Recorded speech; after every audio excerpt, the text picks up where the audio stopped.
বিভূতিভূষণ বন্দ্যোপাধ্যায়ের কাহিনী অবলম্বনে আজকের গল্প মরিঘাটের মেলা। গল্প পাঠে এবং সমগ্র পরিচালনায় সুভাষিস।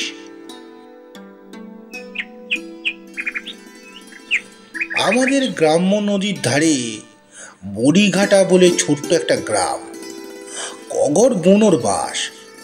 এই জেলায় যখন নীলকুঠির আমল ছিল, দোর্দণ্ডপোটা নীলকুঠির সাহেবরা টমটম হাঁকিয়ে চলে যেত নদীর পাশ বরাবর চওড়া ছায়াছন্ন পথ বেয়ে। তখন শ্রমিকের কাজ করার জন্য সাঁওতাল পরগনা থেকে যেসব লোক আমদানি করা হয়েছিল, তাদের বংশধরগণ এখন একবারে ভাষায়, ধর্মে, আচার ব্যবহারে সম্পূর্ণ বাঙালি হয়ে পড়েছে। এদেশে তাদের বলে বুনো। সমাজের নিম্নস্তরের শেষ ধাপে এদের স্থান। লোকেরা কাঠ কেটে, ধান মেরে, দিনমজুরি করে জীবিকা নির্বাহ করে। সারাদিন খাটুনির পরে এরা তাড়ি খায়। এই তাড়ি খাওয়ার জন্যই এরা ঘৃণিত হয় পল্লী সমাজে। পল্লী গ্রামে হিন্দু বা মুসলমান চাষি মহলে মদ কেউ ছোঁয় না। ওটা ভদ্রলোকেদের এক চিটের ব্যাপার। মরিঘাটা নদীপথে 4 কোষ আমাদের ঘাট থেকে। সেবার মাঘী পূর্ণিমার দিনে গঙ্গা স্নানের যাত্রীরা যাচ্ছে কেউ নবদ্বীপে, কেউ বা গৌরনগরের ঘাটে। উভয় স্থানে বহু দূর আমাদের গ্রাম থেকে। যাদের নিজেদের গরুর গাড়ি আছে, তারা আগের রাতে গাড়ি চড়ে চলে গেছে 18-19 মাইল দূরের গৌরনগরের গঙ্গা তীরের দিকে। অপেক্ষাকৃত সাহসী চালাক চতুর যাত্রীরা যাবে ট্রেনে উঠে নবদ্বীপ। রাধা দুধ দিতে এসে বলল, বাবু, গঙ্গা চাঁদে চলেন না? যে ভিড়, মেয়েদের নিয়ে অতদূর যাওয়া যায়?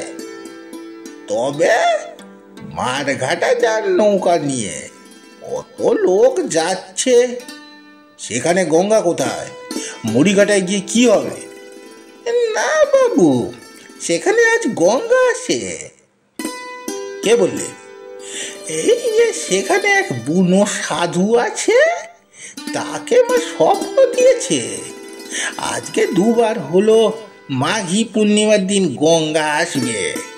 মা বললে গরিব দুঃখী লোক যারা নবদ্বীপ বা গৌরনগরে পয়সা খরচা করতে যেতে পারে না, তাদের উদ্ধার করার জন্য মরিঘাটাতে তৈরি করে আসবেন একদিনের জন্য। সব গরিব দুঃখী লোক সেখানে যায়, আর 2 বছর ধরে মস্ত মেলা বসে। যান না আপনি? কথাটা ভালো লাগলো। গঙ্গা স্নানে উদ্ধার হওয়ার বাসনা যত থাক আর না থাক, অনেক লোক যেখানে এসে জোটে পুণ্য অর্জনের আশায়, সেই স্থানের অসাধারণত্ব অনস্বীকার্য। অক্রুর মাঝি নৌকো ভাড়া করে সবাই মিলে রওনা হলাম মরিঘাটের দিকে। আমাদের পাড়ার অনেক ছেলে মেয়ে আমাদের সঙ্গে চলেছে মেলা দেখতে। সেখানে মাঠে কুল পেকেছে, সেইখানে তারা নৌকো লাগায় ডাঙায়, হই হই করে কুল পারবে ছুটতে লাগে। ছোলা কেটে ঘুঘু মারার চেষ্টা করে গুলতি ছুঁড়ে ছোলার ফল তুলবে। প্রথম বসন্তে মাঠে মাঠে ঘেটু ফুল, বড় বড় শিমুল গাছে শিমুল ফুলের মেলা। কোকিল ডাকছে, জলপিপি ছড়ছে শ্যাওলার দাঁড়ে। বাতাসে ঘেটু ফুলের তেতো গন্ধ, শুকনো কষার ঝোপের গন্ধ ভেসে আসছে। মৌরিঘাটে পৌঁছতে বেলা 12টা বাজল। দূর থেকে একটা কোলাহল কাণ্ড, বহু লোকের সমাগম হয়েছে। হ্যাঁ, আমাদের নৌকো ভিড়ল প্রাচীন বটবৃক্ষের ছায়ায়। যেখানে আমাদের মতো এমন নৌকো ভিড়েছে অনেক। বটতলায় অনেক লোক রান্না করে খাচ্ছে। এদের ভিড় বটতলার ওপাশে ঘাটে, যেখানে সবাই স্নান করছে। গঙ্গা নাকি মাত্র সেইটুকুনি আসবার অঙ্গীকার করেছিলেন বুনো সাধুর কাছে। সুতরাং সেখানে ভিড় করছে স্নানার্থীরা, আর তার হাত দিয়ে এখনো এদিকে ওদিকে নয়। অক্রুর মাঝি বলল, মেয়েদের নিয়ে ওপারে ভিড় করতে কষ্ট হবে, চলুন এপারে বুনো সাধুর আখড়ায়। আপনি গেলি জায়গা হবে, ওই তো দেখা যাচ্ছে তেনার আখড়া। ওপারে রান্না করে খাওয়ান যাবে এখন, নইলে মেয়েরা বললেন, আগে তো মেলা বেরিয়ে দেখবেন। মেলা বেড়াতে দেখলেন মেয়েরা, আমিও সঙ্গে আছি। তেলে ভাজা, বেগুনি, ফুলুরির দোকান, খেলনার দোকান, বংশী, ফিতে, চিরুনির দোকান, চায়ের দোকান। ভিড় লেগেছে তেলে ভাজার দোকানে, তার থেকে সবচেয়ে বেশি ভিড় চায়ের দোকানে। পাড়াগাঁয়ে চায়ের দোকানের ভিড় বেশি হয়। এখানে যারা এসছে তাদের মধ্যে চা অনেকেই বাপের জন্মে খায়নি। শৌখিন জিনিস হিসাবে অনেকেই এক পেয়ালা চা কিনে চেখে দেখছে। বুনো, কাউড়া, মালু, ডোম, বাগদি, মুসলমানদের ভিড় বেশি এইসব মেলায়। হ্যাঁ, মুসলমানদেরও। তাদের মেয়েদের উৎসাহ কোনো অংশেই কম নয়। গঙ্গা স্নানে তারা অবশ্য করে না, কিন্তু মেলা দেখতে আসে, জিনিসপত্র কেনে। চায়ের দোকানের ভিড়ের মধ্যে দেখি মা অনিচ্ছুক ছোট ছেলের মুখে একটা চায়ের ভাঁড় ধরে বলছে, খেয়ে নে, অমন করবি? এরে বলে চা, বাড়ি মিষ্টি, খেয়ে নে, অসুখ জ্বর আর হবে না। মরো যার ছেলে, 4 পয়সা দিয়ে কিনে এখন আমি ফেলে দেবো কনে? মই তো 2 ভার খেলাম, দেখলি নে, মই তো 2 ভার খেলুম, দেখলি নে, খা। সরলা পল্লীবধূদের ঠকিয়ে মহকুমা শহরে ঘুঘু দোকানদার অবিনাশ মোড়ল মণিহারি জিনিস বিক্রি করছে। একে বলে সোহাগী সাবান, গরম জল করে মেঘে দেখো না নিয়ে, বুড়বুড় গন্ধ গায়ে, চুলকুনি সেরে যাবে ছেলেদের। 9.5 আনা দাম, তা তোমাদের কাছে আলাদা কথা, 2 পয়সা কম দিও। যাও পয়সা। বাবু যে ভালো আছেন? মাদের এনেছেন বুঝি? বেশ, পার্থক্য নাম। একটা সিগারেট খান। আচ্ছা আসুন, নাম হই, আসবেন একটু দয়া করে। রান্না বান্না করবেন এবারে, সেই ভালো। এবারে সত্যি জাতের ভিড়। কিন্তু কি চমৎকার লাগে এদের আমোদ, উৎসাহ, ফুর্তি। বছরে একদিন মেলা, এমন উৎসব আছে ওদের জীবনে। আর সব দিন এরা বেগুন পোতে, ধান মারে, কলাই মারে, হলুদ শুকোয়। আজ এসছে ছেলে মেয়েদের হাত ধরে মেলা দেখবে, খাবে চা, কিনবে না সোহাগী সাবান। নদীর ধারে লোকেরা রেঁধে খাচ্ছে, সবাই কিনছে নতুন হাঁড়ি, মাছ, আলু। আমার বেশ ভালো লাগে দেখতে লোকে কি খায়। বেশিরভাগ লোকেই মাছের ঝোল আর ভাত। আলু বেগুন কুটে দিচ্ছে ঝোলে, আলু ভাতে বেগুন ভাতে মাখছে নুন তেল দিয়ে, যাদের ভাত হয়ে গিয়েছে। কপি বিক্রি হচ্ছে চড়া দামে। এই অঞ্চলে কপির চাষ নেই, ওটা শৌখিন শহুরে আনাজ বলেই গণ্য। কপি সবাই কেনেনি, যারা কিনেছে তারা অনেকে রেখে দিয়েছে, বাড়ি গিয়ে 5 জনকে দেখিয়ে তারপর খাবে। খুব গরিব যারা, তারা রাখছে শুধু আলু আর মান কচু ভাতে। একটা মা তার ছেলে আঙট কলার পাত্রে একত্র খেতে বসেছে, মোটা লাল আউশ চালের ভাত আর তার সাথে ছোট্ট একটুকু আলু ভাতে। তার পাশে এই একদল বড় বড় কই মাছ ভাজছে দেখে ছোট ছেলেটা বলছে, দেখো মা, কত বড় মাছ, কই মাছ খাবো মা। চুপ কর, ওদিকে তাকাতে নেই, কে নাও, লঙ্কা খাবি? লঙ্কা মেখে দেবো। একজন কুলের অম্বর সাতলাচ্ছে ওপাশে। আমাদের বেলা হয়ে যাচ্ছে, মাছও কিনতাম, কিন্তু মাঝি বলে দিয়েছিল সাধুর আখড়াতে মাছ রান্না চলবে না। নৌকা নদী পার হলো।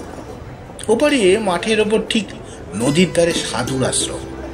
5-6খানা খড়ের ঘর, নিচু চালা, নিচু দাওয়া, পরিষ্কার পরিচ্ছন্ন নিকোনো উঠোনে ঘরগুলো, গোবর দিয়ে লেপা চওড়া উঠোন মাঝখানে একটা বাতাবি লেবু গাছ, থোকা থোকা সাদা ফুল, কুড়ি, মন মাতানো ভোরভুরে তীব্র গন্ধ দুপুরের বাতাসে। অনেক যাত্রী আশ্রয় নিয়েছে ঘরের দাওয়ায়, বাতাবি লেবুর তলায় ছাওয়ায়। এরা কিন্তু রাখছে না।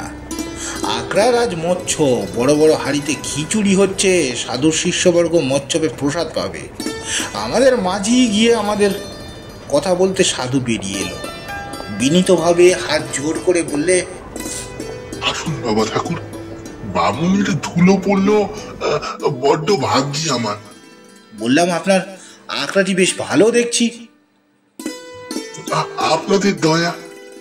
আঙুল উদ্ধর থেকে তুলে বললে, আর তিনার দয়া, সেজনার দয়া, তা হলে তাই একটা কথা হচ্ছে, এসছেন যখন দয়া করে রান্না বান্না জোগাড় করে দিই, মা ঠাকুরন তো আছেন। বললাম, না না, অন্য কোনো জোগাড়ের দরকার নেই, সব আছে আমার সঙ্গে। আপনি শুধু কেন রান্না করার একটা স্থান দেখিয়ে দিন, উনুন খোঁড়বার জন্য দয়া করে একটা শাবল যদি পাঠিয়ে দেন, মাটি খুঁড়ে উনুন দেবে ক্ষণ। ওই মাঠে শুকনো কাঠ পাওয়া যাবে না? সাধু হেসে বলল, ও জন্য ভাববেন না, পোদার ঘরটা নিকোনো পুছানো আছে, ওইখানে উনুন পাতা আছে, কেউ রাঁধুনি এখনো উনুনে। কিন্তু একটা কথা বাবু। কি? হাত জোর করে বললে, চাল ডালটা আমি দেব। না না, আপনি কেন দেবেন? আমার সঙ্গেই আছে সব, আমাদের সঙ্গে একটু জায়গা দেখিয়ে দিলে যথেষ্ট হবে। সাধু দুঃখিত হলো, বুঝলাম ওর মুখ দেখে, কিন্তু আর কিছু বললে না। একটু পরে আমরা দল শুদ্ধ গাঙের ধারে ঘরখানা দখল করে নিজেদের জিনিসপত্র সেখানে আনিয়ে নিলাম নৌকা থেকে। সাধু নিজে এসে দুখানা মাদুর বিছিয়ে দিয়ে বলল, মা ঠাকুরের জন্য একটা মাদুর দিয়ে দেব, এনে। না না, আমাদের সঙ্গে শতরঞ্চি আছে। সাধু বলল, হরিদাসী, ও হরিদাসী, এদিকে শুনে যাও, এনাদের জন্য জল তুলে এনে দেবি। একটা 25-26 বছরের সুন্দর বউ আধ ঘন্টা তুলে দাওয়ায় দাঁড়িয়ে বলল, কি বাবা?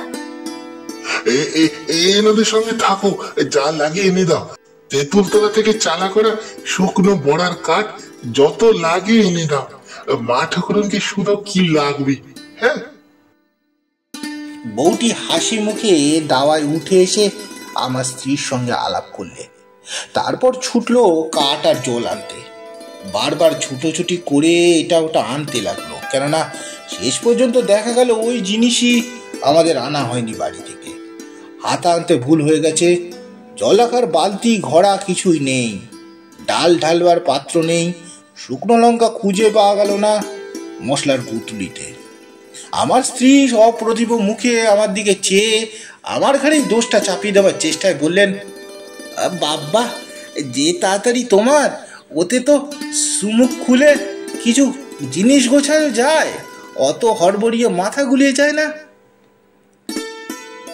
ইতিমধ্যে সাধু বাবাজি একটু বড় আড়াইশেরা পালি ভর্তি মুরগি আর এক ছটা সুপক্ক মর্তমান কলা নিয়ে এসে বললে, বাবু, এই সেবা করুন। আবার এই সব কেন? কেন বাবু, আমরা এতই অদমজাত যে আমাদের জিনিস নেবেন না? নিচ্ছি তো, জল নিচ্ছি, কাঠ নিচ্ছি, বাসন কোজন সবই নিচ্ছি, তা হলো কি নিলাম না বলুন? খাবার দাবার কেন আবার? তা হোক, আমাদের আখড়ায় আপনাদের মতো লোক কখনো আসেনি। আমি যেতে বুনো ভেগ নিয়ে বসতে হয়েছি এই তেনাদের দয়ায়। কি বুঝি বলুন? আমার নাম ছিল রামনাথ বুনো, বাপের নাম ছিল শ্রীহরি বুনো। ছিলাম তবলদার, তিনি তবলদার ছিলেন। ভদ্রলোকের বাড়িতে কাঠ কেটে সংসার নির্বাহ করতেন। তেনাদের বয়স হয়েছিল অনেক, 100 বছরে মারা যায়। আমার বয়স কত বলুন দেখি বাবু? সাধুর চেহারা বেশ ভালো লেগেছিল আমার। খুব মোটা লম্বা চওড়া চেহারা, প্রকাণ্ড ভুঁড়ি, অথচ অথর্ব গোছের মোটা নয়, বেশ বলিষ্ঠ, কর্মকুশল, হাত পা লম্বা, লম্বা ধরনের মুখখানা বড়, মস্ত জল জলে চোখ দুটো নারদ মুনির মতো এতখানি সাদা দাড়ি, মাথায় লম্বা চুল মেয়েদের মতো ঝুটি করে বাঁধা, অথচ মুখখানিতে বালকের সারল্য হাসি, যাত্রা দলের মহাদেবের মতো দেখতে খানিকটা। বললাম, কত হবে, 60-62? সাধু বাবা হেসে বললে, বিশ্বাস করবেন না, 79 বছর যাচ্ছে তেনার দয়ায়। সত্যি আশ্চর্য হবার কথা, এমন জোয়ান মর্দ পুরুষটিকে 80 বছরের বুড়ো কোনো ক্রমেই ভাবা যায় না। মুখের চামড়া মসৃণ, অকুঞ্চিত বালকের মতো, একটা রেখাও নেই কোথাও। অবশ্য সেটা খানিকটা সম্ভব হয়েছে মেদ বাহুল্যের দরুন। অবাক হয়ে সাধুর দিকে আমি চেয়ে রইলাম। বাবু, বিশ্বাস না হয় অম্বলপুরীর কাছারির কাগজ দেখবেন। 1301 সালে বন্যের সময় কাছারিতে পেয়াদা ছিলাম। তখন আমার উঠতি বয়স, নাঠি ধরতে পারি, সরকি ধরতে পারি। তারপরে এ পদে আলাম। তেনাদের হুকুম হলো, তা অনেকদিন ভেগ নিয়েছি। আজ 36-38 বছর হবে, বিয়ে থা করি নাই।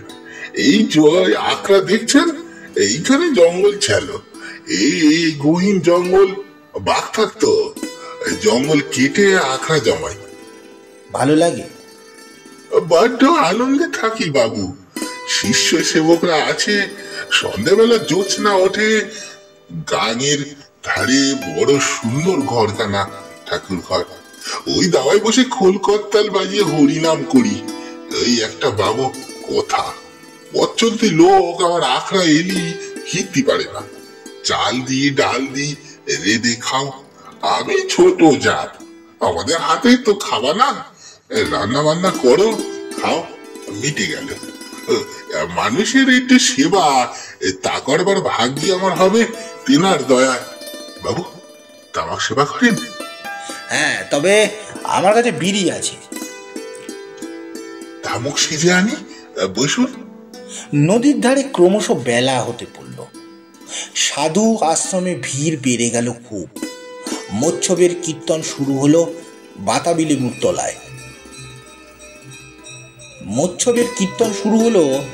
বাতাবি লেবু গাছের তলায়। সাধু সব দিকে তদারক করে বেড়ায়, আর মাঝে মাঝে আমার কাছে এসে বসে, কিন্তু একদণ্ড সুস্থির হয়ে বসতে পারে না। এইসব বইয়ের মধ্যে এক ঘোড়া দাও, এসে বলে একটা ঘটি দাও। সাধু উঠে উঠে গিয়ে তাদের জিনিস দিয়ে আসছে। যে যা হুকুম করছে তক্ষুনি তামিল করছে।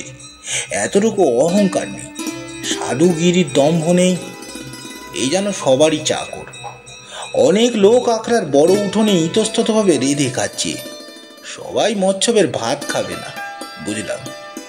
একবার হরিদাসী এসে বললে, বাবা, নামযজ্ঞ শেষ হয়েছে, এবার কিছু মুখে দেন। এবার ব্যস্ত কেন?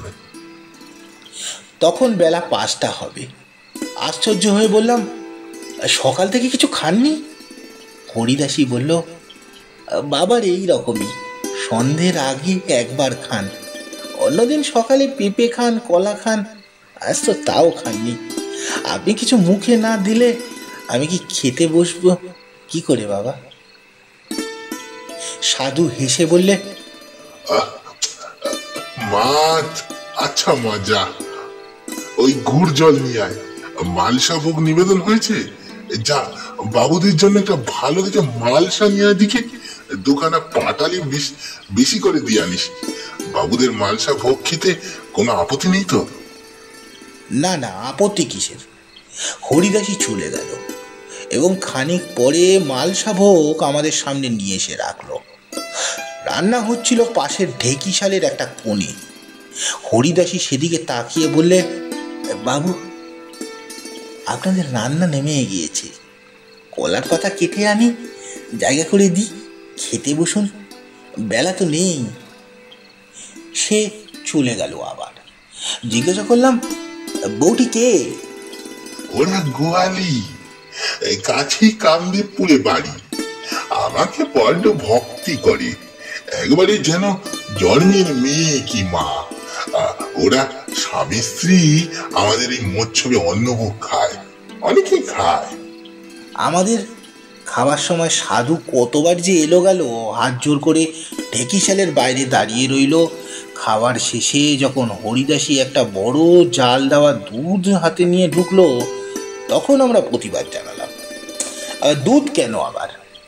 হরিদাসী জানালে, এ দুধটা নিজের হাতে জাল দেওয়া, খেতে কোনো আপত্তি হবার কারণ নেই। সাধু বলল, সেবা করুন বাবু, সেবা করুন। আমি ওরে বলছিলাম বাবুদের জন্য দেড়শের দুধ আলাদা করে ক্ষীরের মতো জাল দাও, ওদের খাওয়ার কষ্ট হবে। আহারাদির পর বেলা একবারই গেল। অম্বরপুরীর মাঠের বন্য ফুল গাছগুলোর পেছনে টকটকে রাঙা সূর্যটা অস্ত যাচ্ছে। লেবু ফুলের সুবাসে ছায়া স্নিগ্ধ বাতাসকে মদির করে তুলেছে। শুকনো কষার ঝোপের গন্ধ আসছে গাঙের ধার থেকে। মেলা ফেরত যাত্রীরা আকার সামনে গরুর গাড়িতে উঠে নিজের নিজের গ্রামে রওনা হচ্ছে। খেয়াঘাটে একখানা যাত্রী বোঝায় নৌকা ওপর দিকে আসছে। বেলা থেকে যারা ফিরছে তাদের কারো হাতে তেলে ভাজা পাঁপড়ের গোছা, কারো হাতে কপি, কারো বা হাতে নতুন বটি। মাঝি আবার ওপারে গেল মেয়েদের নিয়ে। যাওয়ার আগে অপরাহ্নের ছায়ায় একবার মেলা দেখতে চায় মেয়েরা।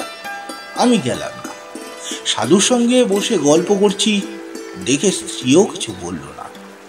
সাধু দীর্ঘ নিঃশ্বাস ফেলে বললে, যাক, এবছরের মতো মেলা শেষ হয়ে গেল।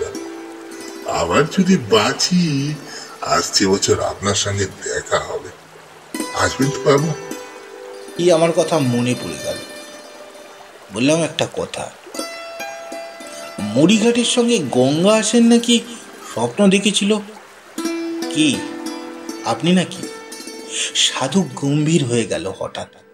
কিছুক্ষণ চুপ করে থেকে এদিক ওদিক তাকিয়ে দেখলে, তারপর অদ্ভুত হাসি হেসে দাড়ির জালের ভেদ করে সারা মুখখানা বিস্তার লাভ করল। কি চমৎকার জ্ঞান আর কৌতুক মিশ্রিত হাসির ছবি! যেন অতি প্রবীণ জ্ঞান বৃদ্ধ ঠাকুরদা কৌতুক আর করুণার হাসি হাসছেন তার অবোধ নাতিটির প্রশ্ন শুনে। বললে,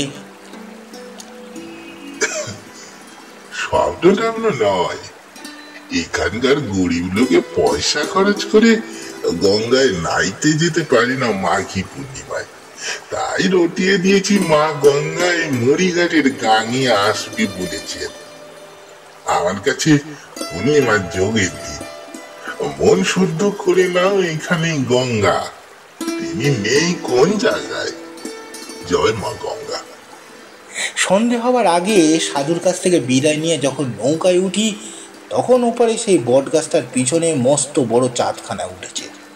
ওপারে চিকচিক করছে চকাবালির ঘাটে হাত জোর করে বুনো সাধুটি দাঁড়িয়ে রয়েছে। মা ঠাকুরনকে নিয়ে আবার আসবেন বাবু সামনের বছর? ভুলে যেও না মা তোমার বুড়ো খোকাটিকে। দণ্ডবোধ হই মা, যদি বেঁচে থাকি সামনের বছর পায়ের ধুলে যেন পড়ে। দেখি আমার স্ত্রীর চোখে জল।